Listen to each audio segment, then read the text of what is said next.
Welcome back. You're listening to Get Real, and I'm your host, Bob Gallagher. Joining me in studio today is our very special real estate guest, Amy Balewicz from Keller Williams, Boston Northeast, and your office is in Concord, right, Amy? Yes, it is.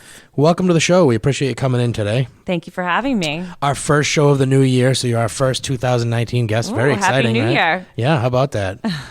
Can you believe we're in another new year? I can't. I just got used to write in 2018, and I know I'm going to be doing it for like the next 3 months. So. Yep. So we asked you on to tell us about real estate in the areas you cover. So the areas you cover right now would be what? Concord to Bolton, down to the boroughs, and then up towards Westford, Littleton, and even some of the surrounding areas? Yeah, that would be it. Right. Yep. So what have you seen happening in real estate in your area in the last 12 months? So kind of give us an overview of 2018. Yeah, so 2018 was a pretty crazy year. Definitely, a seller's market. Yeah. Especially the first half of it. Yeah, absolutely. Yeah, very strong spring. Lots of multiple offer situations. Mm-hmm. And then, sort of slowed down towards the summer, picked up a little bit in the fall as it usually does. And it's actually been picking up quite a bit in December. So we're looking for another strong spring. Excellent. And not having any snow so far. I feel like I should knock on wood when I say that. Yeah, please. No snow. What do we have? 3 or 4 inches in... Was it November? Yeah, we had a little bit at the beginning of November. We had some in November, none in December, I don't think. No, I did enjoy that. I really did. I kind of hope it stays. Although I think the last 2 times this happened, we ended up getting multiple feet in February. So I think that was right when we were building my house a couple years ago. Yes, it was. I remember that. Yep. Yeah. I probably should mention that we're actually neighbors. Yes, in we addition are. to doing business together. Yeah. So going back to what's going on in the market, we hear a lot about inventory being a problem, but it seems like it's improving at least a little bit. Would you say? Yeah, I would say. For a normal market, you want about 6 months supply. We're still about at 3. So the inventory is low, but I think it's picking up. I think sellers are looking ahead, and this might be a year that they decide to list, which is what we're hoping. Yeah. If you're waiting to find the top end of the market or getting somewhere near the top end of the market, it seems like the crazy increases are kind of gone. So now we're going to move towards... Yes. Things are definitely leveling out, and they're talking about a shift in the market towards the buyer having the upper hand. So if you're looking to sell, this would be the year. Yeah, so don't wait. Absolutely. Yeah. And it seems like maybe towards the end of last year, people that had been on the fence for a while were finally ready to pull the trigger. Yeah. Maybe that's why things got busy. It was kind of crazy. It slowed down in September when it typically gets busy. And then all of a sudden, the end of October, everybody wanted to buy again. It was right. I mean, people are always going to be looking to sell and buy. I think buyers, kind of got discouraged in the spring with all the multiple offers and losing out on homes that they wanted. But now I think, we're going to see a little bit less of that. And hopefully, buyers will be in a better position. Yeah. Yeah. And I think we all did see a lot of that. When you're making offers on 5, 6, 10 houses and not getting anything accepted, I mean, that's got to be horribly discouraging. Yes, I mean, yes. It gets to the point where why even bother looking, Absolutely. But it does seem like that's starting to level out again. And, some people in the news have been making it sound all doom and gloom, like the end is coming, and I don't really see that happening. No, I don't see that happening either. No, it seems like really things are normalizing. Yes, which is good for both buyers and sellers. Right. So prices are still going to appreciate, but at a slower pace, which honestly is the best thing for everybody. Absolutely. We want everybody that wants to be able to sell, and everybody that wants to be able to buy. It doesn't really help any of us. I mean, if you're a seller who's going to move somewhere and rent, I guess it really works out for you if it's a crazy strong seller's market. But anybody, moving up, selling up, they're going to, get a good price for their house and also maybe get a good deal on the other end. Right. So it's really going back to a balanced market. Yes. That's good. That's exciting. Yeah. Now, if the snow will just hold off, maybe we could have a really, really early spring. It wouldn't be bad if the weather was warm too, but I don't want to get greedy. I'll just take no snow. Right. Well, a lot of sellers think, they're going to list in the spring, which typically is March through May is your biggest time. But I always encourage sellers to get out there as soon as they're able to, because less competition, right? End of January through February. That's a very good point. Why list your house when everybody's going to list theirs? Absolutely. Get a jump on it. List now. Yep. Actually, you know what? That's a great segue. So I'm going to give out your contact information. It's Amy Balewicz from Keller Williams, Boston Northeast. You can reach her on her cell, 617-283-5642. Again, it's 617-283-5642. Amy Balewicz with Keller Williams, Boston Northeast.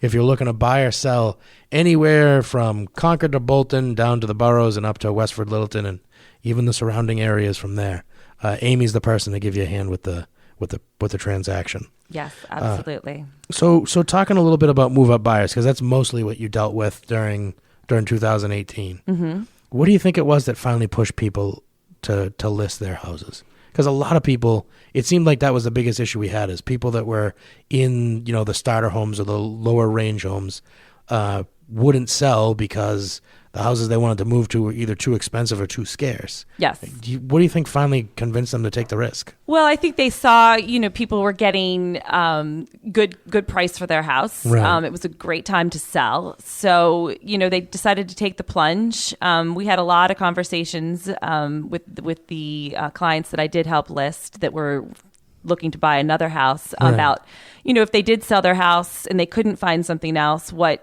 were the other options for them, such as renting or moving in with a family member. So there were other options for them. But we all, together, decided that selling their house, getting the best price they could, would be the best thing to do. And then just deal with the buying on the other side. Yes. But it ended up working out. Luckily it did. It did. Yeah. Both, all my clients, were able to find something and transition smoothly. That's excellent. That's always good to hear. So why don't we talk about how you prep your sellers when they're getting ready to list their home for sale? What's the process? So the process is, sort of a two-step listing consultation process. Usually I come to the house, take a look around, make some notes, and then come up with a market analysis and plan for them. So that would include, any type of staging they need to do, any repairs that I feel should be done prior to listing the house. And then when all those things are ready, I bring a stager in, photographer, and then we come up with a good marketing plan that includes, brochures as well as any kind of social media marketing. And that's pretty much the process. And then throughout the process, we kind of touch base with like monthly or weekly meetings to kind of see how things are going, see if any price adjustments need to be made. So that's typically the process. And are people that are selling right now, are they being more realistic with the price that they have in mind, or are they still under the impression that they're going to get the crazy numbers that people were seeing in the beginning of I feel year? That they still kind of see the market, in the seller's corner, which, is somewhat true, but I definitely think that buyers are a little more savvy. They saw that it was sort of the peak of the market and they're not really willing to buy at that high, looking for, to get a little bit of a better deal. So I think we're going to be starting to see a little bit more realistic pricing. Right. We were talking actually a couple weeks ago, and I'm not going to give the address out or anything, but there's a house that sold about a mile away from our neighborhood, and it's a nice house, but it was put in on a terrible lot, frankly. Just a weird positioning of the house, weird lot overall. And they priced it about $50,000 to $75,000 above what you'd pay going into a new subdivision for new construction. And I was shocked when I saw the price, and I thought, wow, if they get that price for that house, I'm probably going to have to list mine. And they didn't. They didn't even come close. They ended up selling it for $220,000 less than where they started. Yes. And I think that's, we were talking about this earlier. That's a mistake that some people tend to make. They figure, what's the harm in listing high? I can always go down. But wouldn't you say that oftentimes when people start high, they end up getting less than they would have if they started out at a more reasonable number? Yes, that's definitely true. And that's when using a realtor is important, because they look at comps, they know the market, and you kind of can have a discussion on, where should you be priced? You want to be priced in the market, where you'll be able to sell with the least amount of time at the best price. Right. And if your house is going to sit overpriced in the long run, buyers see that and they expect a bargain. Right. And that's why, if I could interject, that's why if you're thinking about selling and you're looking at hiring agents, you got to hire somebody that's full-time like Amy, somebody that's got a background, somebody that's got experience, somebody that can tell you what you need to know, somebody that can give you the right advice. If you've got a price in mind and that's the price you want, then why even listen to what the realtor's telling you? I mean, if a realtor comes in and says you can get $750 for this house, why do you want to list at $850? Yeah. I mean, it's not like somebody's just going to walk by and say, "Ooh, I love the color of that house. It's worth an extra $100,000 to me to have it." I mean, if you're going to take the time and go to the expense of hiring an agent, which I believe is well worth it, then you need to take their advice. That's what you're paying them for. Right. So if the agent says this should be our pricing strategy, that's what you should go with. Yeah. And our job is not only always to, do what you want to hear, right, but what's important to get your house sold. Right. What you need to hear. What you need to hear. Yeah. I mean, that's why you pay a professional. Yes. Yeah. So if you're thinking about buying or selling, you want to give Amy Balewicz a call. Boston Northeast office of Keller Williams, 617-283-5642. Again, it's 617-283-5642. Why don't we talk about common mistakes that people should avoid when buying or selling? Common mistakes. Yeah. So, I mean, one of the biggest ones we kind of just talked about was pricing strategy. Yes, overpricing for sure. Yeah. And then on the buy side, if you're a buyer. On the buyer side, I think unrealistic expectations. Mm-hmm. What I always say is make a list of your needs and your wants. And if you can find something that hits, most of your needs and a few of your wants, then, you've probably found something good. Yes. And, I think as things sort of shift towards a buyer's market, some people might want to come in and just kind of lowball sellers. But it's important for you to think about the sellers, think about what their needs are, and sort of come somewhere where you meet in the middle and can have a discussion. Right.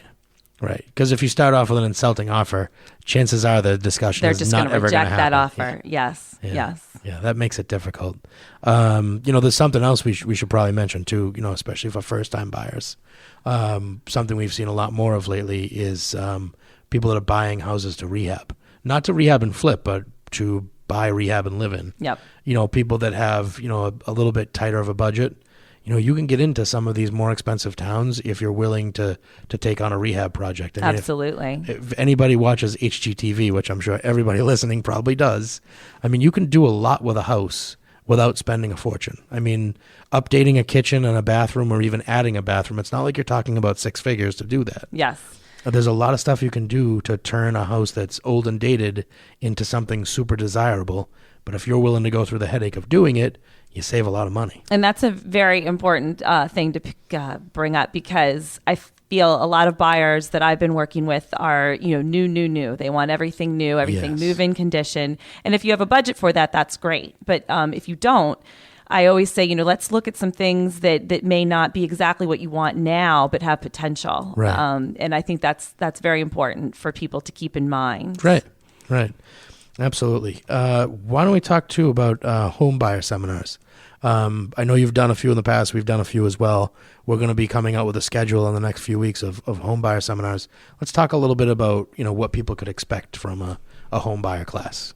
Yeah, so when I do a home buyer seminar, I like to come in. I don't have a big PowerPoint presentation or anything like that, but I like it to be a conversation. Mm-hmm. Me talking about the market, you talking about interest rates and answering questions. A lot of people have misconceptions about what's going on, and so it just sort of prepares people. A lot of people that come to our first time home buyer seminars are renters, so we like to give them rent versus buy analysis so that they can really see that, you don't have to put 20% down to buy a house. I'm glad you brought that up, because I'm still amazed that with how easily information is available, like on Google or anything else, that there's still so many people that think you have to have perfect credit and 20% down or you can't buy a house. Yep, absolutely. And so that's, we just want to educate them on that so that, maybe you're thinking you can't buy a house when you actually can. Right.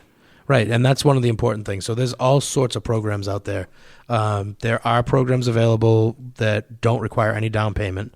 They're a little tougher to qualify for, and there are exclusions as far as you can't make above a certain amount of money, and there are some towns or cities that you can't use the product for.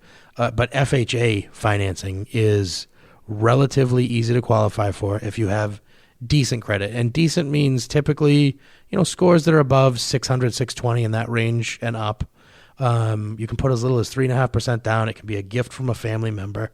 As long as you've got, stable employment history and a decent income, why would you want to rent when you could own? In a lot of cases, when you look at putting down first, last, and security, it's not a heck of a lot more to come up with a down payment. Right. And then you get a seller credit to pay closing costs and escrows. Yes. So it's not a huge difference between. No, and whenever I talk to buyers, obviously the first thing I tell them to do is talk to a lender. Yeah. And look at your options. Yeah. Get pre-qualified and things like that. Well, that's where it starts.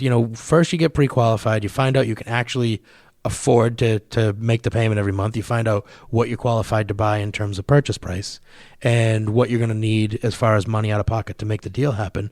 And once you've got all that stuff in place, then you go out and find the house. I don't want to say your dream house, because most people their first house is not going to be their dream house. Not going to be their dream house. But that's an important thing to note. I mean, it's going to be yours, and that alone is going to make it seem like the nicest house around. Yep. The fact that it's your house. But it's how you build equity. It's how you get to the next level. It's how you get to the mid-sized colonial with a 2-car garage. Yep. My first house was a ranch, 1,092 square foot ranch in Lawrence. Oh, wow. I didn't know that. Yeah, in Lawrence. It was on the Andover line, so it didn't seem like Lawrence. Yeah. It was a beautiful area. Yep. And it appreciated super fast. I mean, I paid $125,000 when I bought it, and I thought that was probably on the high side, and then 3 years later, people were paying $250 for the same house. So, getting into a house is the important thing. Right. It doesn't have to be the Taj Mahal. Right. And a lot of my buyers are move-up buyers, so that they did come into the town for the school system or for whatever reason, love it and want to stay there, but want to move up after they've had a few children. So that I do see a lot of that and in my areas. Yeah, absolutely. Well, I appreciate you coming on the show with us, Amy. Thank you for having me. I'm going to give out your contact info again. It's Amy Balewicz, Keller Williams, Boston Northeast, 617-283-5642. Again, it's 617-283-5642. We'd love to have you back on the show soon, and thanks for being the first guest of 2019. Thank you for having me, Bob. Appreciate it. You're very welcome. We're going to take a quick commercial break. We'll be back with more Get Real after this.